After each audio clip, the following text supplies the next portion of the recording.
हमारे last lecture में हमने सेल रिप्रेजेंटेशन सीखा था, जैसे आपको याद है। बराबर है कि भाई आईयूपीएसी जो है उसने एक स्टैंडर्ड मेथड दी है कि दो हाफ सेल को जोड़कर हम जो हाफ पूरा सेल बनाते हैं, फुल सेल बनाते हैं, उसे रिप्रेजेंट कैसे करें। अब एक फॉर्मूला आपको याद रखना है कि ये सेल्स जो हमें वोल्टेज प्रोवाइड करते हैं, जो केमिकल एनर्जी में से इलेक्ट्रिकल एनर्जी बनाते हैं, वैसे इलेक्ट्रोकेमिकल सेल्स में कितने वोल्टेज मिलते हैं वो गिनने के लिए एक फॉर्मूला है। इंडिविजुअल सेल का पोटेंशियल ढूंढने के लिए अभी हम सीखेंगे एक मेथड, जो कल हमने हाइड्रोजन सेल वाली बात की थी वो आगे बढ़ाने वाले हैं। पर उससे पहले एक फॉर्मूला आपको याद रखना है, और पोटेंशियल को हम ई से डिनोट करेंगे, ये याद रखना है। हम जब ई लिखे इसका मतलब पोटेंशियल बोलना है आपको, और यहां पर हम लिखेंगे सेल। ई सेल का मतलब है सेल का पोटेंशियल, ये याद रखना है, is equal to potential of right side of half cell, जो राइट साइड में हाफ सेल है वो लिखना है, minus potential of half cell present on the left hand side. अब देखो यहां पर थोड़ा कंफ्यूजन होता था राइट और लेफ्ट का, बट ये आईयूपीएससी के मुताबिक है। आईयूपीएससी ने राइट हैंड साइड में क्या लिखने के लिए कहा है, कल हमने कहा था, याद है किसी को? एनोड या कैथोड क्या लिखते हैं राइट हैंड साइड पर हम? कैथोड। कैथोड। हाँ, कैथोड। तो यहां पर हमें लिखना है ई कैथोड, और यहां पर हमें लिखना है ई एनोड। जो लोग पहली बार ये चीज समझते हैं उसे राइट और लेफ्ट का मतलब क्या समझ में आएगा, कि हमारे सामने जो सेल हमने बनाया है उसका लेफ्ट राइट ना। आईयूपीएससी ने जो मेथड दी है, रिप्रेजेंटेशन मेथड, उसमें राइट और लेफ्ट जो है वो आपको ध्यान में लेना है, और ये कंफ्यूजन ही ओवर हो जाए इसलिए हम यहाँ पर राइट और लेफ्ट लिखने की बजाय क्या लिखेंगे, कैथोड एंड एनोड। कई बार बुक में आपको ऐसा लिखा हुआ देखने को मिलेगा ई सेल, यहां पर ऐसे डॉट किया होगा ऊपर degree, actually it is standard cell potential, ये याद रखना है। जब जब ई सेल या ई कैथोड या ई एनोड के ऊपर आपको ऐसे डिग्री वाला सिंबल दिखाई पड़े तो आपको याद रखना है इट डिनोट्स स्टैंडर्ड कंडीशंस। इसका मतलब 298 केल्विन टेम्परेचर मेंटेन हो रहा है, सारे जो इलेक्ट्रोलाइट्स है वो 1 मोलर कंसेंट्रेशन वाले हैं। बराबर, अगर गैसियस इलेक्ट्रोड है तो उसमें गैस का प्रेशर 1 बार है। तो ये सारी जो कंडीशन है वो अगर यूनिट है, स्टैंडर्ड है, तो वो सेल का पोटेंशियल जो है वो भी क्या माना जाएगा, स्टैंडर्ड सेल पोटेंशियल माना जाएगा। आपको ये खास याद रखना है कि if you want to measure the total cell potential then we should write down the formula given in the screen, E cathode minus E anode, मतलब कैथोड वाला पोटेंशियल माइनस एनोड वाला पोटेंशियल। वो कैसे मेजर करना है वो हम सीखते हैं। बराबर है, हमें जो मिलेगा ना ई सेल, वो कौन सा है कि हमने पूरे सेल में जो गैल्वेनोमीटर रखा है, वो गैल्वेनोमीटर के ऊपर हमें जो वैल्यू मिलती है ना वो ये वाले मिलेगी ई सेल। जो सेल परफॉर्म कर रहा है उसकी पोटेंशियल के डिफरेंस की वैल्यू जो है हमें गैल्वेनोमीटर देता है। बट वो एक्चुअली क्या है, वो कैथोड और एनोड के पोटेंशियल का डिफरेंस है। कल हमने पढ़ा था अगर याद है तो, कि ईएमएफ क्या है, इलेक्ट्रोमोटिव फोर्स क्या है, तो आपने कहा था it is actually the difference between the electrode potentials. बराबर है, आपको जो दो इलेक्ट्रोड दिए उसके पोटेंशियल का डिफरेंस है। लास्ट में हमने कल हाइड्रोजन सेल की बात की थी, स्टैंडर्ड हाइड्रोजन सेल।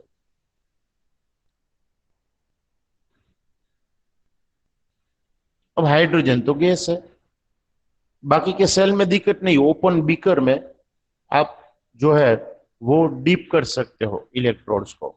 बराबर है, बट हाइड्रोजन तो गैस है, तो हम क्या करेंगे, तो आपको एक मैकेनिज्म मैंने ड्रॉ करके दी थी कि एक बीकर होता है, बीकर में एक सील्ड ग्लास ट्यूब होती है विथ वाल्व,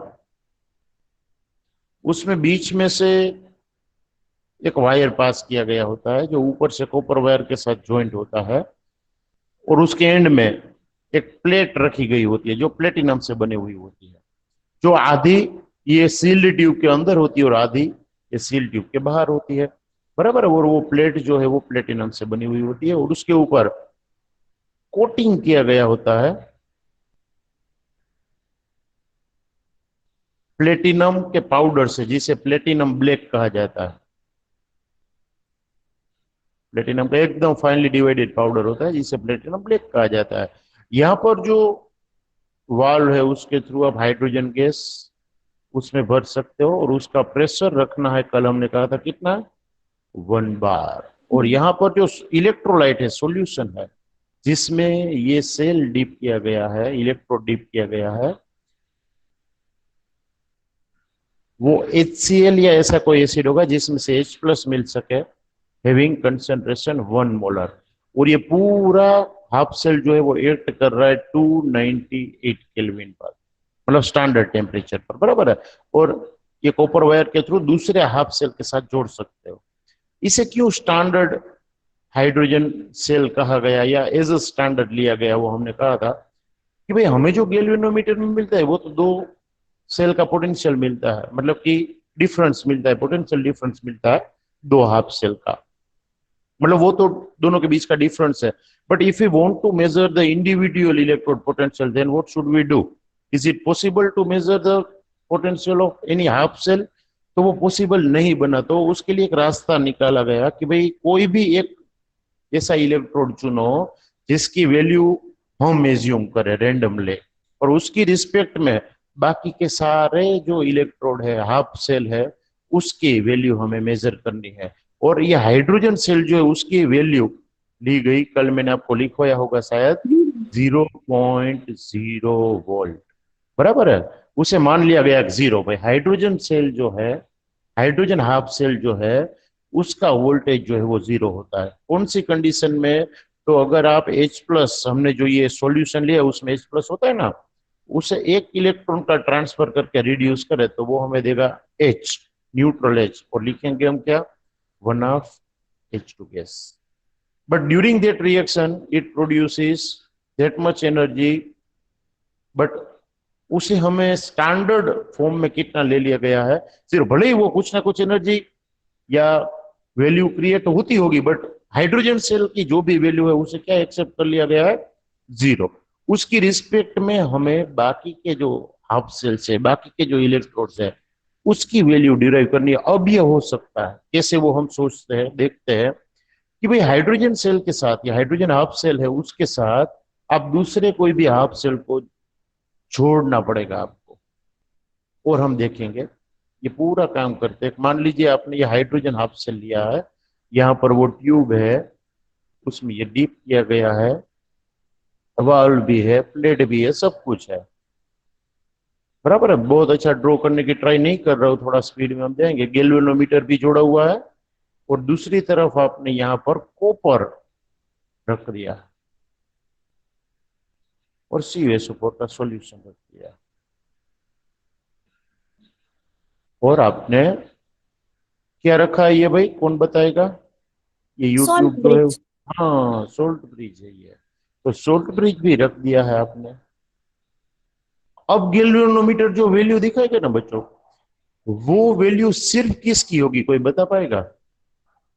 CU की। हाँ कॉपर की। उसका रीजन क्या है कि हाइड्रोजन की वैल्यू तो आपने कितनी ले ली है, 0।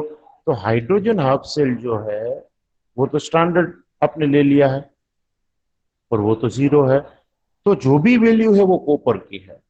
0.34 वोल्टेज जो मिले वो किसकी बदौलत मिले होंगे, तो कॉपर की बदौलत मिले होंगे, बराबर है। और हमें यहाँ पर देखना ये है कि ये दोनों को जोड़ने से, ये दोनों मतलब हाइड्रोजन हाफ सेल और कॉपर को जोड़ने से कौन एनोड का काम करता है और कौन कैथोड का काम करता है। ऑक्सीडेशन फील करता है ना, वो ऑलवेज एनोड होता है, खास याद रखिए, हमने कल लेक्चर में कहा था। The electrode which feels oxidation will work as an anode. तो ऑक्सीडेशन कहां पर हो रहा है और रिडक्शन कहां पर हो रहा है वो आपको देखना है, और वो तो पता चलेगा ही भाई कहां पर इलेक्ट्रोड के मास में इंक्रीमेंट होता है तो वो रिडक्शन फील कर रहा होगा, बराबर, और उसे हम कहेंगे कैथोड। अब ध्यान ये रखना है कि एनोड और कैथोड आपको पता चल गया तो आप वो फॉर्मूला का यूज करोगे, E cell is equal to E cathode minus आप क्या लिखोगे, ई एनोड लिखोगे। अब आपको ई सेल तो मिला, देखो ई सेल मतलब गैल्वेनोमीटर में जो वैल्यू मिलती है वो कितनी मिली, मैंने लिखा है यहाँ पर 0.34। 0.34 वोल्ट। ई कैथोड कितना है, तो वही तो हम ढूंढ रहे हैं, क्योंकि कॉपर एज अ कैथोड काम कर रहा है यहाँ पर, बराबर है। तो ई कैथोड की वैल्यू हमें मिलेगी माइनस ई एनोड जो है वो कितना है, तो जीरो, क्योंकि हाइड्रोजन सेल की वैल्यू तो हमने एज्यूम क्या कर ली है, जीरो। तो ई कैथोड में से जीरो जाए तो क्या बचेगा, ई कैथोड, और वैल्यू कितनी मिलेगी, 0.34 वोल्ट। ये मिला आपको कॉपर हाफ सेल का रिडक्शन पोटेंशियल।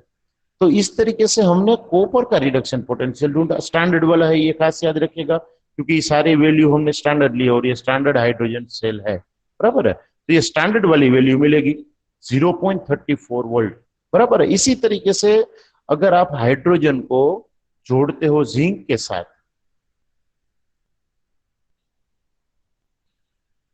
यहां पर आपने हाइड्रोजन सेल लिया है,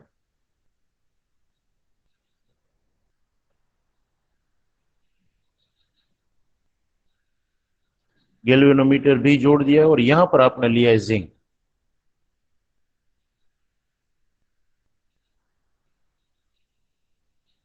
ये HCl है, यहाँ पर ZnSO4 है, सोल्ट ब्रिज भी हमने जोड़ दिया है, सारी चीजें जो रिक्वायर्ड है वो हमने की है।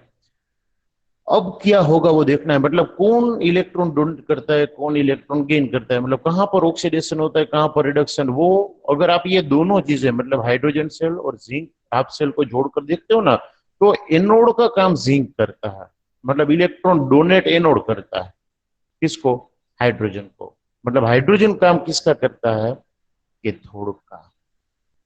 कॉपर में उल्टा था, खास याद रखिएगा, कॉपर ने कैथोड का काम किया था और हाइड्रोजन ने एनोड का काम किया था। वाइल जब हम जिंक को जोड़ते हैं किसके साथ, हाइड्रोजन के साथ, तो जिंक ने एनोड का काम किया और हाइड्रोजन ने कैथोड का काम किया, बराबर है। और गैल्वेनोमीटर पर कितने वोल्टेज मिलते हैं वो प्रैक्टिकली हमें देखना पड़ता है, तो वहां पर वोल्टेज मिलते हैं 0.76 वोल्ट। जब आप जिंक को हाइड्रोजन हाफ सेल के साथ स्टैंडर्ड कंडीशन में जोड़ते हो, तो गैल्वेनोमीटर कितने वोल्टेज प्रोड्यूस करता है, तो 0.76। अब देखो गैल्वेनोमीटर जो है ना वो तो पॉजिटिव वैल्यू ही शो करेगा, बट हम जब उसे मेजर करने के लिए फॉर्मूला पुट करेंगे कि भाई E cell is equal to क्या होता है, तो आप लिखोगे E cathode minus E anode. अब ई सेल कितना मिला, गैल्वेनोमीटर में आपको कितना रीडिंग मिला, 0.76। ई कैथोड, कैथोड का काम कौन कर रहा है, हाइड्रोजन सेल, H2 सेल, बराबर है, जिसे हम हाफ सेल कहते हैं, उसकी वैल्यू जीरो है, माइनस ई एनोड क्या है, तो वो जिंक वाला है, Zn और Zn+2 मिलकर यह हाफ सेल बना है। तो वैल्यू कितनी होगी, अब देखो, जीरो माइनस ई Zn/Zn+2, मतलब जिंक में से Zn+2 बन रहा है, तो 0.76 इज इक्वल टू क्या होगा, minus standard reduction potential of zinc half cell. But हमें तो सिर्फ हाफ सेल चाहिए, तो माइनस किधर जाएगा, सामने, तो standard potential of zinc half cell is equal to minus 0.76 volt. ऐसे ढेर सारे प्रैक्टिकल्स करके हाफ सेल्स जो है उसकी वैल्यू की लिस्ट बनाई गई पूरी की पूरी, और उसे उसकी वैल्यू के डिक्रीजिंग ऑर्डर में अरेंज किया गया, खास याद रखिए। जैसे कि हमारे पास पता चला जिंक की रिडक्शन पोटेंशियल की वैल्यू -0.76 है, हाइड्रोजन की वैल्यू 0.0 है, कॉपर की 0.34 है, तो ये देखो सीक्वेंस बन गया, बराबर है, डिक्रीजिंग ऑर्डर में। ऐसे ढेर सारी जो हाफ सेल्स है उसकी एक सीरीज बनाई गई, आपको बुक में भी दी है, अगर आपके पास बुक है तो देखिए, उसमें कहीं ना कहीं आपको एक सीरीज दी होगी जिसका नाम है EMF सीरीज। उसमें ढेर सारी वैल्यूज होगी, अगर आपके पास बुक है तो निकालिए और देखिए तो पता चलेगा, उसमें कई सारी वैल्यूज दी गई होगी जिसे इलेक्ट्रोमोटिव फोर्स सीरीज या EMF सीरीज कहा गया है। वो एक्चुअली में इलेक्ट्रोड पोटेंशियल्स की लिस्ट है, बाकी कुछ नहीं। उसमें आपको न्यूमेरियस वैल्यूज दी गई होगी, कम से कम 30 जितने इलेक्ट्रॉन्स जो है उसका लिस्ट आपको दिया गया होगा। उसमें से मेन आपको याद रखने हैं, सारे याद रखने की जरूरत नहीं है, तो बहुत सारा है कि जब फ्लोरीन जो है वो रिड्यूस होता है तो वो लगभग 2.87 वोल्ट जितने वोल्टेज जो है वो प्रोड्यूस करता है सेल में। अगर आप कोबाल्ट मेटल लेते हो और उसको एक इलेक्ट्रॉन गेन करवाते हो तो वो CO+3 में से क्या बनेगा, CO+2। तो वो 1.81 वोल्टेज जितने वोल्टेज जो प्रोवाइड करता है। वैसे ढेर सारी मेटल्स जो है वो आपको दी गई होगी आपके बुक में, बट बीच में आएगा जो याद रखने लायक है, एक चीज जो है वो है सिल्वर।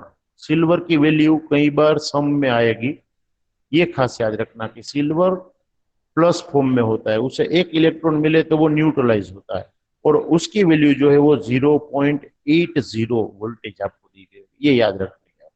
एक सिल्वर याद रखना है, दूसरा आपको याद रखना है कॉपर। कॉपर जो अभी अभी हमने कहा था, कॉपर +2 में से दो इलेक्ट्रॉन अगर वो गेन करता है तो कॉपर बनता है, तो वो 0.34 वोल्ट जो है वो प्रोड्यूस करता है। हाइड्रोजन हाफ सेल जो है उसकी वैल्यू तो कितनी है आप सबको पता है, वो तो स्टैंडर्ड है 0। बराबर, ये सारी वैल्यू पॉजिटिव है, ऊपर वाली सारी वैल्यू पॉजिटिव है।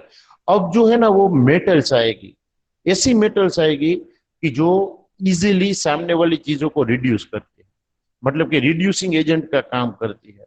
हाइड्रोजन से ज्यादा स्ट्रॉन्गर रिड्यूसिंग एजेंट आप ऐसा कह सकते हो। उसमें आपको एक तो याद रखना है निकल, जिसके ऊपर +2 चार्ज होता है।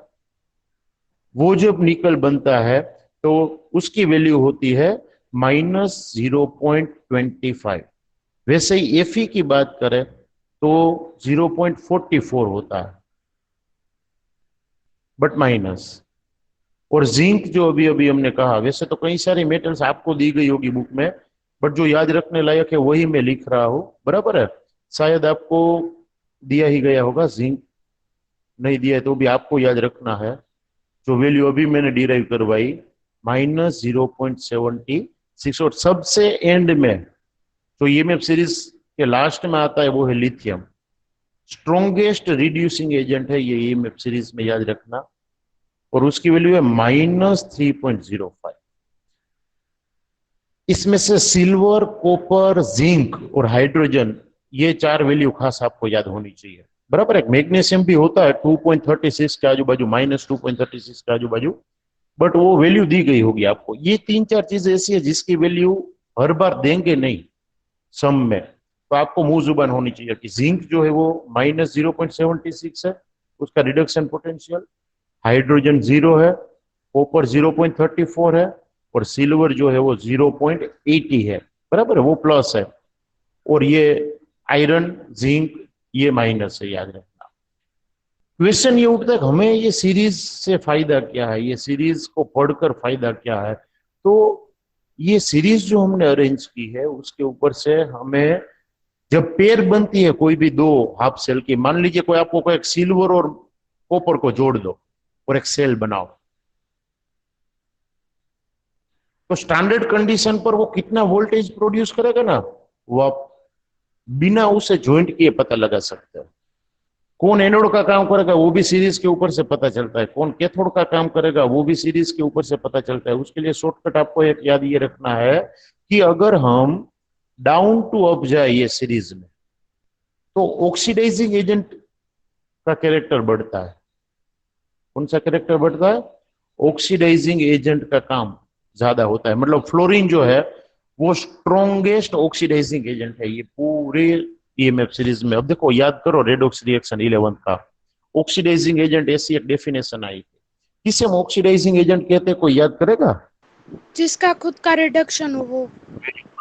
जो खुद रिड्यूस होता है ड्यूरिंग द रेडॉक्स रिएक्शन और सामने वाले का ऑक्सीडेशन करता है, वो ऑक्सीडाइजिंग एजेंट होता है। और फ्लोरीन का तो आपको पता है हाईली इलेक्ट्रोनेगेटिव एलिमेंट है पूरे पीरियोडिक टेबल में, मतलब वो इलेक्ट्रॉन लेकर ही मानेगा, तो वो खुद इलेक्ट्रॉन लेता है। इलेक्ट्रॉन गेन करना मतलब रिड्यूस होना, तो वो रिड्यूस होता है खुद कोई भी रिएक्शन में, तो सामने वाले को क्या करेगा भाई, तो ऑब्वियसली ऑक्सीडाइज करेगा। इसलिए वो स्ट्रॉन्गेस्ट ऑक्सीडाइजिंग एजेंट की कैटेगरी में आता है। बट अगर आप डाउनवर्ड जाओ तो अब तो उसका उल्टा है, आपको पता है। अगर नीचे से ऊपर जाते हो तो ऑक्सीडाइजिंग एजेंट की कैरेक्टरिस्टिक बढ़ती है, तो अप टू डाउन जाते हो तो क्या होगा, रिड्यूसिंग एजेंट की कैरेक्टरिस्टिक बढ़ेगी। इसका मतलब लास्ट में मैंने लिखा है लिथियम, तो लिथियम जो है ये पूरी सीरीज में स्ट्रोंगेस्ट रिड्यूसिंग एजेंट है। फ्लोरीन जो है वो स्ट्रोंगेस्ट ऑक्सीडाइजिंग एजेंट है, बराबर है। मतलब वो लिथियम जो है वो सामने वाले का इजीली क्या करेगा, रिडक्शन करेगा, वाइल ऊपर फ्लोरीन है वो क्या करेगा, तो इजीली क्या करेगा, ऑक्सीडेशन करेगा। हमें कैसे पता चलेगा कोई जो दिया गया सेल है उसमें कोई हाफ सेल ऑक्सीडेशन फील करेगा या रिडक्शन, मतलब कि एनोड बनेगा या कैथोड? तो देखो एक एग्जांपल देकर मैं आपको समझाता हूँ ताकि आपको इजीली समझ में आ जाए। आपको एक शॉर्टकट याद ये रखना है कि जो भी दो चीजें आपने जोड़ी है, मान लीजिए एक में कॉपर चॉइस करता हूं और एक जिंक, वो इसलिए कि आगे हमने इसका एग्जांपल लिया हुआ है डेनियल सेल में, बराबर है, कॉपर और जिंक का। ये दोनों को जोड़ते हैं, आपको सिर्फ शॉर्टकट याद ये रखना है कि किसका रिडक्शन पोटेंशियल मैथमेटिकली कम है। खास याद रखिएगा, रिपीट कर रहा हूं, जो दो हाफ सेल जुड़ रहे हैं उसमें से किसका रिडक्शन पोटेंशियल मैथमेटिकली कम है, मतलब साइन को कंसीडर करना है। तो 0.34 जो है वो ज्यादा है या -0.76 है वो ज्यादा है? 0.34 0.34। ज्यादा है। 34। तो ये तो हमें पता ही है, बराबर। छोटे बच्चों को भी पता चलता है कि भाई ये चीज जो है वो वैल्यू वाइज बड़ी है, तो जो बड़ा है ना वो कैथोड होता है, याद रखिए। और जो छोटा होता है ना वो एनोड होता है। जिसकी रिडक्शन पोटेंशियल की वैल्यू कम, it act as an anode, while the half cell having the more value of reduction potential will act as a cathode, वो कैथोड का काम करेगा वो दोनों चीजों जोड़ने के टाइम। इसका मतलब है डेनियल सेल जो है जिसमें कॉपर और जिंक दोनों को हमने जोड़ा था कुछ इस तरीके से कि भाई एक बीकर में जो है वो हम ZnSO4 और जिंक लेते हैं और दूसरों में CuSO4 और Cu लेते हैं।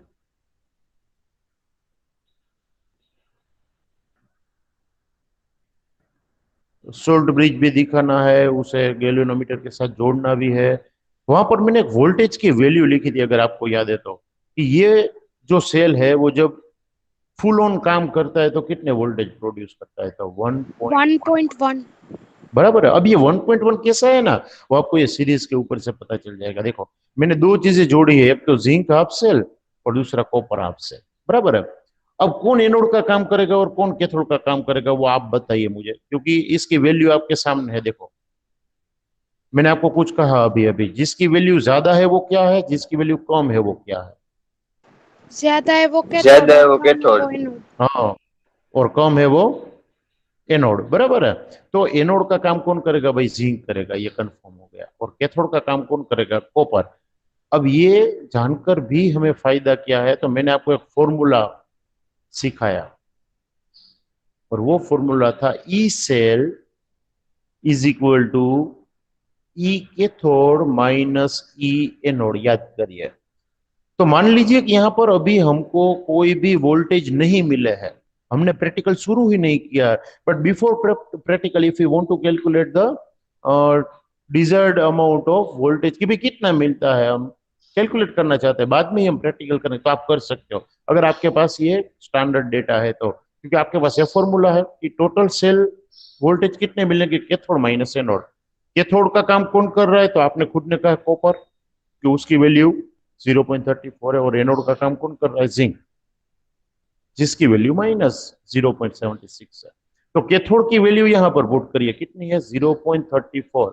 अब ये माइनस है ना, वो फॉर्मूला का है, खास याद रखिएगा। अब मैं एनोड की वैल्यू पुट कर रहा हूं विच इज -0.76। तो एक माइनस भूल मत जाना यहाँ पर, बराबर है, क्योंकि एक फॉर्मूला का माइनस है, एक वैल्यू का माइनस है। अब कितना हुआ देखो, 0.34 remains as it is, minus minus plus 0.76 and it will give 1.10 volt which is also written as 1.1 volt। तो आ गया, तो ये 1.1 वोल्ट ही मिलेगा अगर आप ये वाली सारी कंडीशन को फॉलो करके सेल बनाओगे। तो जब वो प्रैक्टिकली काम करेगा तब भी आपको मैक्सिमम 1.1 वोल्ट मिलेंगे, ये खास याद रखिए, बराबर है। तो ये 1.1 वोल्ट कैसे आया, कल ये क्वेश्चन था जब हमने ये ड्रॉ किया था, या पहले लेक्चर में जब हमने कहा कि 1.1 वोल्ट प्रोड्यूस होगा। बट अब आपको पता चल गया कि जिंक की वैल्यू इतनी है, कॉपर की वैल्यू इतनी है, और वो दोनों का सम मतलब कि पोटेंशियल डिफरेंस जब हम मेजर करते हैं तो वो 1.1 मिलता है। इसलिए पूरे सेल का पोटेंशियल हमें 1.1 वोल्ट मिलता है, ये खास याद रखिए, बराबर है। तो इस तरीके से हम ये भी पता लगा सकते हैं अगर हमें ये ईएमएफ सीरीज के बारे में पता है तो, कि दी गई पेयर में से कौन सा सेल एनोड का काम करेगा, कौन सा सेल कैथोड का काम करेगा। बराबर है। तो आपको याद रखना है जिसकी वैल्यू कम वो एनोड, जिसकी वैल्यू ज्यादा वो क्या होगा, कैथोड होगा। बराबर है। और ऐसा एक एग्जांपल लेकर हम ट्राई करें, आपको आंसर देना है। मैं आपको वैल्यू दूंगा और सेल बनाने के लिए कहूंगा। बराबर है। मान लीजिए आपको मैंने एक सिल्वर वाला सेल दिया है, एजी में से एजी प्लस बन रहा है, उसकी वैल्यू है 0.80, जैसे मैंने आपको टिक मार्क करवाया कि याद रखिएगा। और दूसरा आप जोड़ रहे हो जिंक, जिसमें से जिंक +2 बन रहा है, उसकी वैल्यू आपको पता है -0.76 वोल्ट। और तीसरा है कॉपर, जिसकी वैल्यू है 0.34 वोल्ट। अब आपको क्या करना है, ये एक सम है, जीएसईबी में 2014 या 15 में पूछा गया है कि ये तीनों हाफ सेल आपके पास है, इसमें से आप ऐसा सेल बनाओ कि जो सबसे ज्यादा वोल्टेज प्रोड्यूस करे। होमवर्क में लिखना है तो होमवर्क में लिख लो, अभी करना है तो अभी करके मुझे दिखाओ। बट ये एजी तीन और हाफ, जिंक। वो कैसे पता चलेगा एजी और जिंक? पहले तो आपको कुछ डिसाइड करना पड़ेगा। देखो, भले आप सही भी हो सकते हो, बट पहले कुछ डिसाइड करना पड़ेगा। देखो, यहां पर 3 केस होंगे, सोली कर देते हैं, ऐसे दूसरे सम करना आप होमवर्क में। 3 पेयर बन सकती है, कोई सिल्वर के साथ जिंक को जोड़ेगा। बराबर है, सिल्वर एंड जिंक। कोई जिंक और कॉपर को जोड़ेगा, जिंक एंड कॉपर। कोई सिल्वर के साथ कॉपर को जोड़ेगा, सिल्वर एंड कॉपर। बराबर है। अब आपको क्या ध्यान रखना है पता है, जब आप सिल्वर और जिंक को जोड़ते हो दोनों को, तो एनोड का काम कौन करता है और कैथोड का काम कौन करता है? तो जिंक एनोड का काम करेगा, और ये वैल्यू ज्यादा है तो वो किसका काम करेगा, कैथोड का। इसका ई सेल कितना होगा, तो आपके पास फॉर्मूला है, E cell is equal to E cathode minus E anode. Cathode का काम कौन कर रहा है भाई, सिल्वर, माइनस जिंक जो है वो माइनस माइनस क्या हो जाएगा, +0.76, मतलब कितना होगा टोटल 6, 1.56 वोल्ट।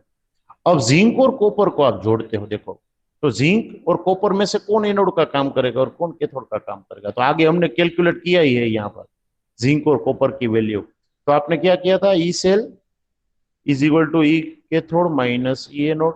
तो 0.34 वाली वैल्यू ज्यादा है तो वो cathode, minus minus plus 0.76, total होगा 1.1 volt. And third one, silver और कॉपर को आप जोड़ रहे हो, देखिए तो दोनों की वैल्यू पॉजिटिव भले ही है, बट ज्यादा कौन है, सिल्वर है। तो E cell is equal to क्या होगा, E cathode minus E anode. Cathode कौन काम करेगा, कैथोड का 0.80 या 0.34? 0.80। 0.80, वेरी गुड। 0.80 माइनस 0.34 बराबर है, मतलब कितना होगा 0.46 वोल्ट।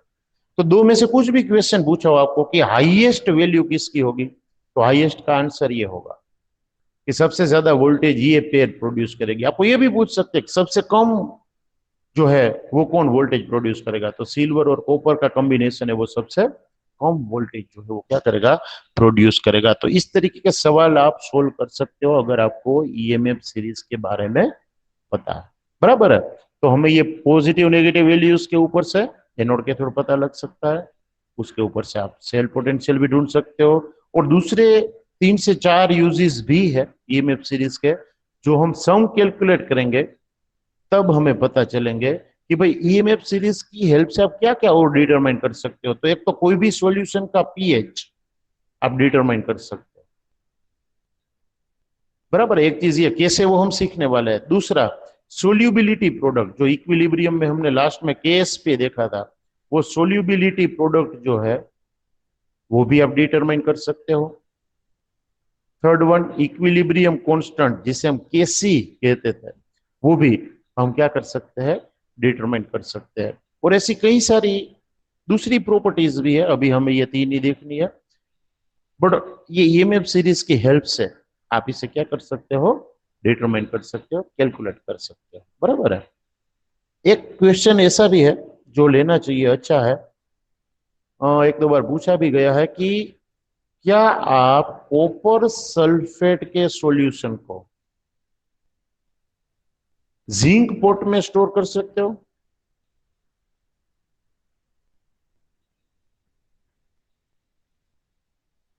थोड़ा लॉजिकल है, जरा देखिएगा। CuSO4 का सॉल्यूशन है, मतलब उसमें Cu+2 होगा। जिंक से बने हुए पोर्ट में, मतलब वेसल में, क्या CuSO4 के सॉल्यूशन को डालना चाहिए? Know why? एक्सप्लेन। सर, क्योंकि जिंक है वो सीयू को डिप्लेसमेंट कर देगा। हाँ, क्यों? जिंक थिन हो जाएगा रीजन देना पड़ेगा ना। पोटेंशियल डिफरेंस की वजह से। पोटेंशियल डिफरेंस में आपको क्या बोलना है कि भाई we know that zinc have the potential value equal to -0.7 and copper shows the potential value is equal to 0.34 volt. We know that lesser the potential value will be a good reducing agent, मतलब कि खुद oxidise होगा, बराबर है, electron donate करेगा। तो वो CuSO4 का सॉल्यूशन जो है उसमें जिंक जो है वो Zn+2 बनकर चला जाएगा, मतलब जिंक का जो वेसल है वो धीरे धीरे रस्ट होगा, कोरोइड होगा, और वहां पर एक होल बन जाएगा और कॉपर सल्फेट का सॉल्यूशन उसमें से निकल जाएगा। तो जो जिंक पोर्ट है उसमें हमें कॉपर सल्फेट स्टोर नहीं करना चाहिए। अगर उल्टा पूछा हो कि जिंक सल्फेट का सॉल्यूशन है वो कॉपर के पोर्ट में स्टोर करना चाहिए, तो हाँ, आप कर सकते हो, क्योंकि कॉपर जो है वो जिंक को रिप्लेस नहीं करेगा, क्योंकि वो ऑलरेडी Zn+2 के फॉर्म में है। तो वो एक्टिव नहीं है, कॉपर ज्यादा एक्टिव नहीं है, वो जिंक को रिप्लेस नहीं करेगा उसके सोल्ट में से। बट यहां पर क्या था, जिंक एक्टिव था, बराबर है। खास याद रखिएगा, जिसकी वैल्यू कम हो उसका वेसल नहीं बनना चाहिए, वो मेटल का वेसल नहीं बनना चाहिए। जिसकी वैल्यू ज्यादा है वो सोल्ट में जब प्रेजेंट है तब। खास याद रखें, जिंक की वैल्यू -0.76 है और कॉपर की वैल्यू कितनी है, 0.34। तो ज्यादा रिडक्शन पोटेंशियल वैल्यू वाली मेटल का सोल्ट है, वो सोल्ट को कभी कम इलेक्ट्रोड पोटेंशियल जो है वो वैल्यू वाले वेसल में स्टोर नहीं करना चाहिए। शॉर्ट एंड सिंपल याद रख लो, चाहे मेटल कोई भी हो, बराबर, कहीं ना कहीं वैल्यू दी गई होगी पेपर में, या तो इनिशियल पेजेस पर आपको वैल्यूज दी गई होगी या तो कोई सम में, तो वो चेक करके भी आप लिख सकते हो कौन सी वैल्यू कहां पर है। तो ये वैल्यू पता है ना, तो भी आप ऐसे क्वेश्चंस का आंसर दे सकते हो कि कब कौन सा सॉल्यूशन कौन से मेटल के वेसल में रखना चाहिए या नहीं रखना चाहिए। Is that clear? ऐसे क्वेश्चंस पूछे जा सकते हैं। अब एक पूरा नया फंडा आता है। हमने आगे कहा था कि हाफ सेल का पोटेंशियल जो है ढूंढना थोड़ा मुश्किल है, इसलिए हमने हाइड्रोजन को as a standard zero value लेकर बाकी सारे हाफ सेल की वैल्यूज जो है वो कैलकुलेट की। बट इसमें थोड़ी चीजें हमने प्रिडिक्ट की थी कि भाई जितनी भी इलेक्ट्रोड्स है वो स्टैंडर्ड वैल्यू पर काम कर रहा है, और कंसंट्रेशन जो है वो 1 मोलर है, यूनिटी है, वो खास याद रखिएगा। हमने ये चीजें एज्यूम की थी कि कंसंट्रेशन जो है वो यूनिटी है, बराबर है।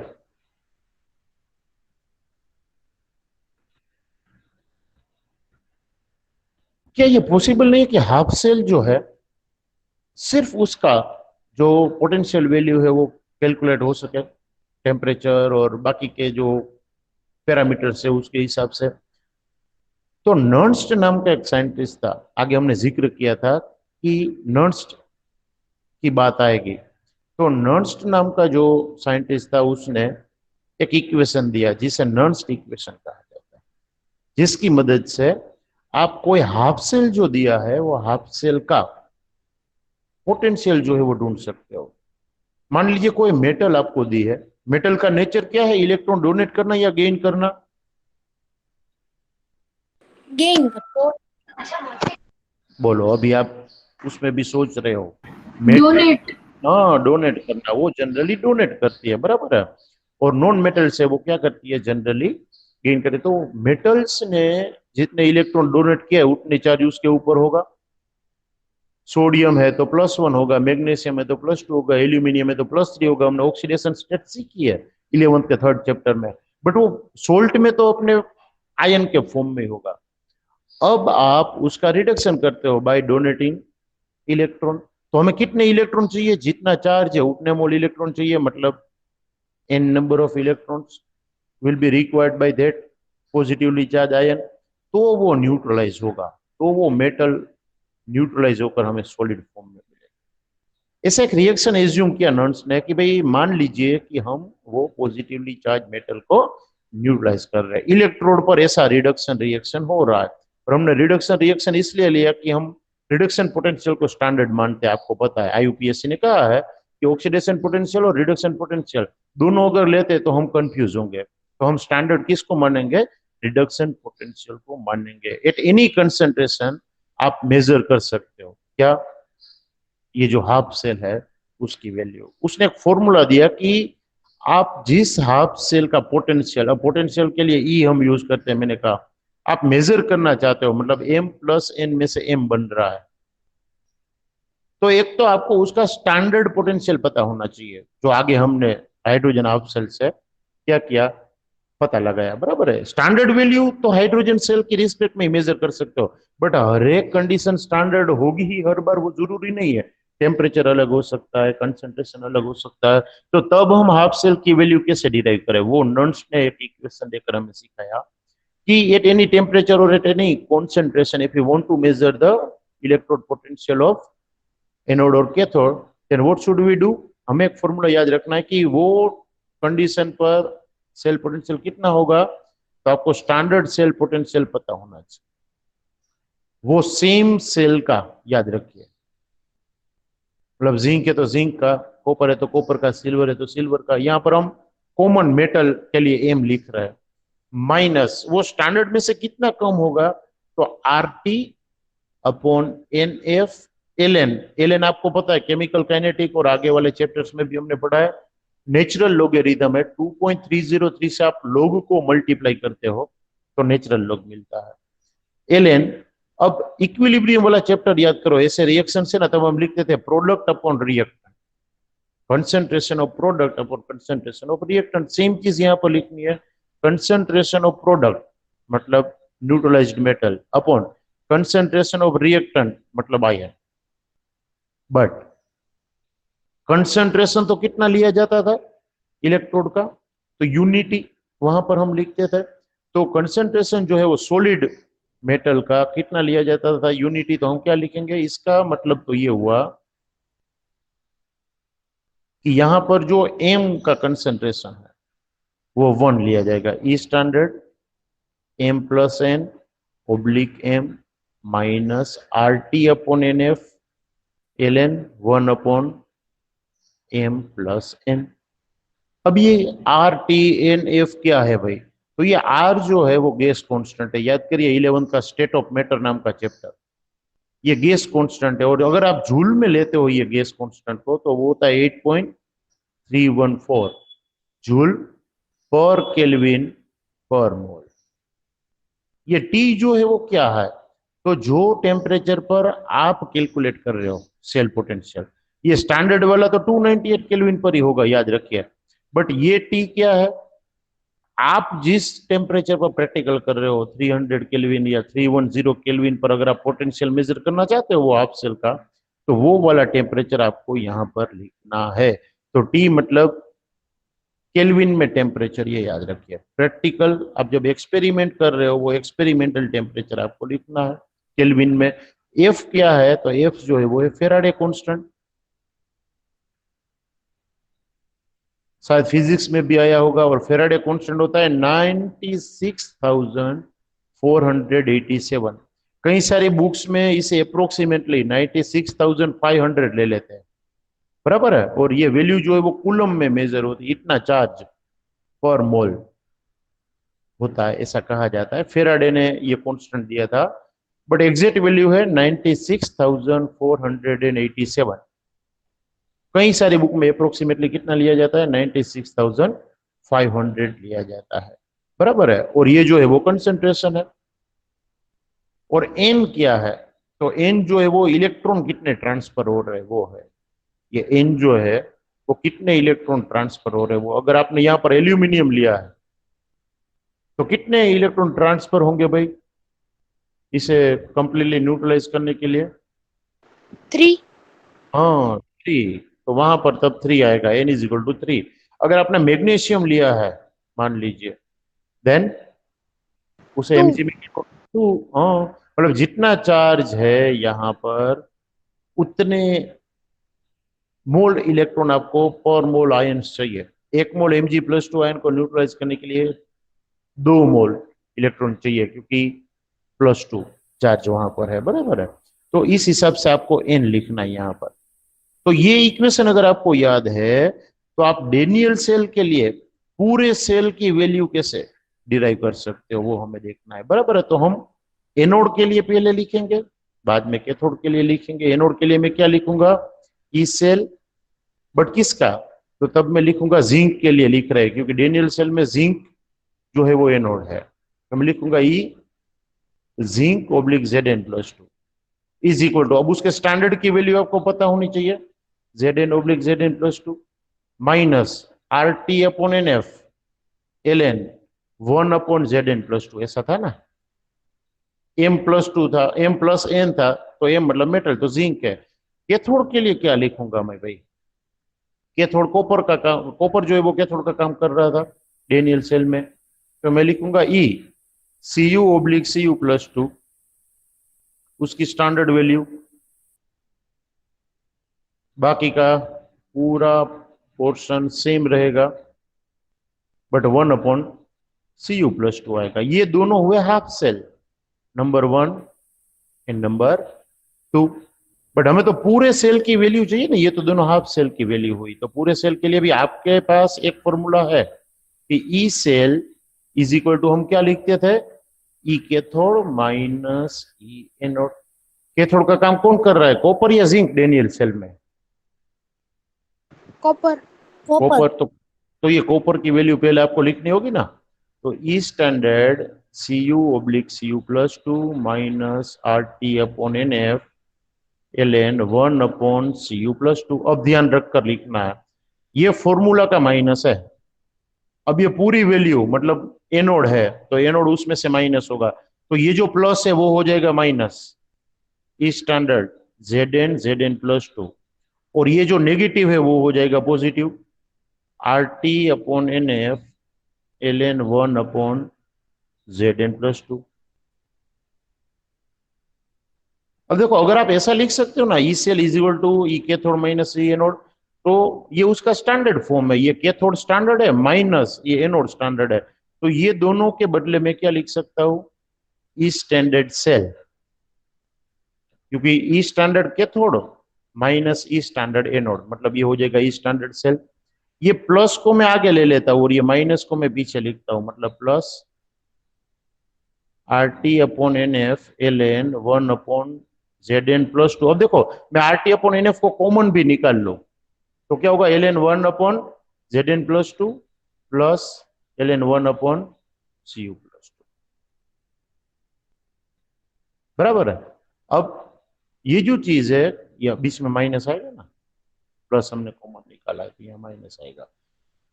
ई स्टैंडर्ड सेल प्लस RT/NF, अब हमने ये कॉमन निकाला है, तो ln जब आता है तो माइनस का क्या होता है? कोई मुझे कहेगा? अगर ln x minus ln y Divide लिखा में है, होता है.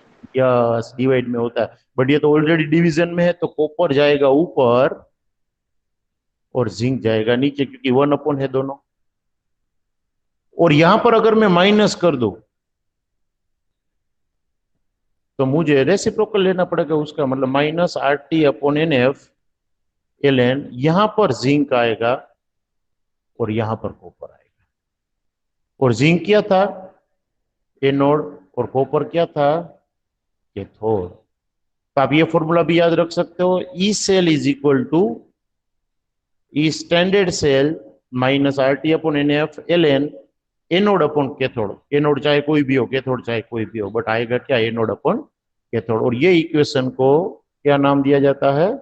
नर्न्स्ट इक्वेशन।